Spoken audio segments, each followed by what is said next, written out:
अस्सलामु अलैकुम वरहमतुल्लाहि वबरकातुहू। आइए अपने लेसन स्टार्ट करते हैं। अऊज़ु बिल्लाहि मिनश शैतानिर रजीम। बिस्मिल्लाहिर रहमानिर रहीम। आज हम उन अल्फाज को पढ़ेंगे, उन कलिमात को पढ़ेंगे जिनमें आपको अलिफ तो नज़र आएगा लेकिन वो ज़ायद अलिफ नहीं होगा। उस अलिफ को हमें पढ़ना होगा। मैं उन वो आपको अल्फाज भी दिखा दूंगी और साथ उनकी हवाले भी बता दूंगी। जैसा कि पहला लफ्ज़, जो पहला कलिमा हम देखते हैं, इसमें ज़ायद अलिफ नहीं है बल्कि जो अलिफ है हमें इसे पढ़ना होगा। ये सूरह आले इमरान में आयत नंबर 119 में आपको मिलेगा। आई ज़बरा लाम या ज़बरलई अरलई काफ पेशकु अरलईकु मीम लाम पेशमुल अरलईकुमुल हमज़ा ज़बर आ अरलईकुमुल आ नून अलिफ ज़बर ना अरलईकुमुल अना मीम ज़ेर मी अरलईकुमुल अनामी लाम ज़बर ला अरलईकुमुल अनामिल अरलईकुमुल अनामिल। अब यहाँ पर नून के बाद जो अलिफ है ब्लू कलर में नजर आ रहा है, इस अलिफ को, ये जायद अलिफ नहीं है, इस अलिफ को हमें पढ़ना है। अरलईकुमुल अनामिल अरलईकुमुल अनामिल। अब जो एक अना वर्ड हमने पढ़ा है पिछले लेसन में, उस लेसन में जो अना वर्ड पढ़ा था वो एक अलग वर्ड था। वो अगर उसी तरह अना लिखा आएगा अलग से, जैसे यहाँ पर अना है, अना है, अगर ये सिर्फ अना लिखा है, इसके साथ ये ना हो, तो वो अना हमें क्या, इस तरह का जो अना होगा वो हमें हर जगह अना पढ़ना होगा। लेकिन अब मैं कलिमात पढ़ने जा रही हूँ, वो कलिमात आपको बता रही हूँ जिसमें अना वर्ड तो आएगा लेकिन उसके साथ जो अलिफ होगा उसे हमने पढ़ना होगा। अलैकुमुल अनामिल अलैकुम, अना तो आया लेकिन हमने वो पढ़ा था सिर्फ अना आएगा। जैसे कि यहाँ पर अना है, अगर सिज्जा को मैं छुपा लूं तो आपको सिर्फ आ रहा है अना। तो इस तरह का अना अगर आपको कहीं भी कुरान पाक में नजर आएगा तो हमने उस अलिफ को नहीं पढ़ना, क्योंकि अना के साथ जो अलिफ है वो जायद अलिफ है, एडिशनल अलिफ है। उस अलिफ को हमने बिल्कुल नहीं पढ़ना। स्टॉप करें या स्टॉप ना करें, दोनों कंडीशन में हमने उस अलिफ को पढ़ना ही नहीं है, बल्कि हमें क्या करना होगा, हर जगह हमने उसको अना ही पढ़ना होगा। अना अना अना। लेकिन यहाँ पर अना वर्ड जो है वो पूरे दूसरे कलिमात के साथ मिलकर आ रहा है, तो यहाँ पर इसलिए मैं ये आपको बता रही हूँ, यहाँ पर जो अना आ रहा है हमने इसको अना पढ़ना है।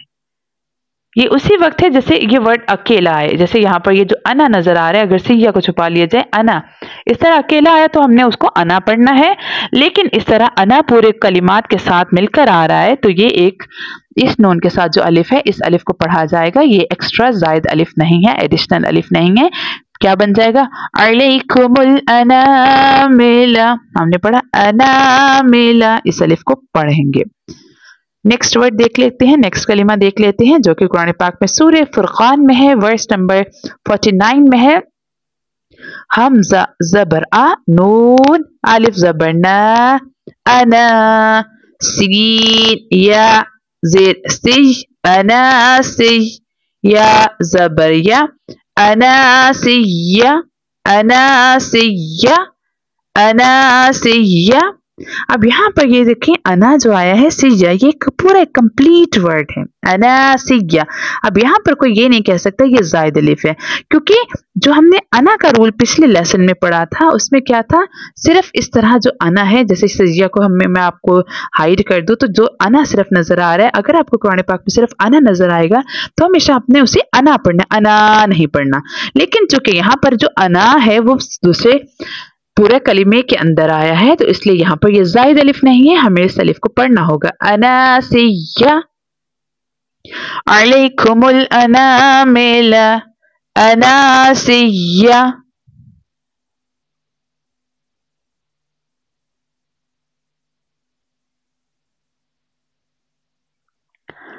हमजा ज़बर आ नून अलिफ ज़बर ना अना बा वाउ पेश बू अनाबू अनाबू। अब ये जो वर्ड है हमें कुरान पाक में सूरह जुमर में मिलेगा, आयत नंबर 17 में है अनाबू। अब यहाँ पर ये जो अना है ये बू के साथ मिलकर आया, यहाँ पर ये कंप्लीट वर्ड है, अना अकेला नहीं आया, अना पूरे कलीमे के साथ किसी दूसरे लेटर्स के साथ एक पूरा कलीमा बनकर आया है। इसको पूरा लफ्ज बोलेंगे, एक की पूरा कलीमा है, एक वर्ड है, इस वर्ड के साथ इस वर्ड के अंदर अना आया है, तो यहाँ पर ये अना नहीं पढ़ा जाएगा, यहाँ पर ये अना पढ़ा जाएगा। इसके साथ जो अलिफ होगा वो जायद और एडिशनल अलिफ नहीं होगा, इस अलिफ को हमें पढ़ना होगा। अनाबू अनाबू।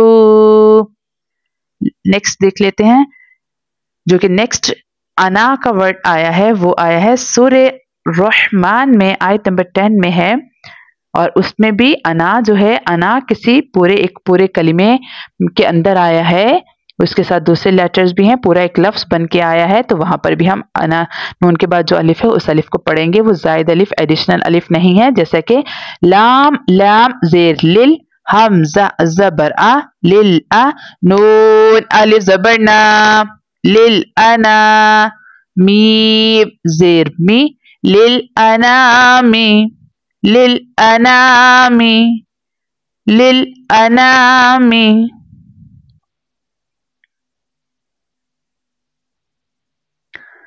अब लिल अनामी के बाद नेक्स्ट वर्ड देख लेते हैं, जो कि नेक्स्ट कलिमा है, नेक्स्ट वर्ड है, उसमें भी अना आया है, लेकिन वो एक कंप्लीट वर्ड के अंदर आया है। वो सूरह राद में भी मिलेगा, सूरह लुक़मान में भी मिलेगा। सूरह राद की आयत नंबर 27, सूरह लुक़मान की आयत नंबर 15 में ये वर्ड हमें देखने को मिलेगा। लेकिन बस आपने ये याद रखना है कि जो अना पूरे एक कलिमे लफ्ज के अंदर आ रहा है, तो यहाँ पर अननून के साथ जो अलिफ आ रहा है ये जायद अलिफ एडिशनल अलिफ नहीं है, इसको पढ़ा जाएगा। जैसे कि मीम नून जबर मन, हमजा जबर आ मन आ, नून अलिफ जबर ना मन अना, बा जबर बा मन अना बा मन अना बा। यहाँ पर नून साकिन के बाद हमजा लेटर है जो कि थ्रोट लेटर है, मन अना बा। यहाँ पर इजहार करेंगे, यानी हमें गुन्ना नहीं करना, मन अनाबा मन अनाबा।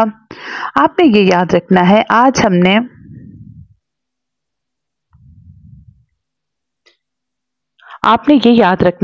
हमने जो लेटर्स कलिमात पढ़े हैं, इन कलिमात में अना लफ्ज तो आया है, लेकिन वो अना नहीं होगा। जब नून के साथ जो अलिफ होगा वो एडिशनल और जायद अलिफ नहीं होगा, उसको पढ़ा जाएगा।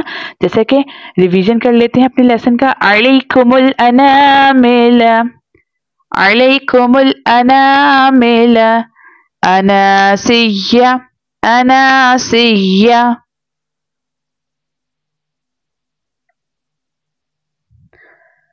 अनाबू अनाबू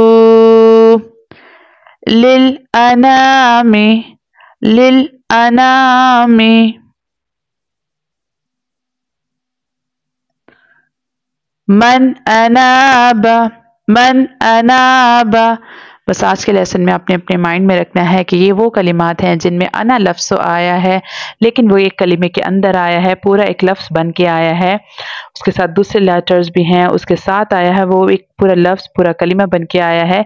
तो यहाँ पर हमें नून के बाद जो अलिफ होगा ये जायद अलिफ एडिशनल अलिफ नहीं होगा, इस अलिफ को पढ़ना होगा, इसलिए इसको खींच कर पढ़ेंगे। मैं उम्मीद करती हूँ आपको ये आज का लेसन समझ आया होगा। खुद भी कुरान पाक को तजवीद के साथ पढ़ें, अपने बच्चों को भी कुरान पाक तजवीद के साथ पढ़ाएं। अल्लाह पाक हमें कुरान पाक को सही मायने से पढ़ने वाला और इस पर अमल करने वाला बनाए। आमीन। जज़ाकिल्लाह। माअस्सलाम।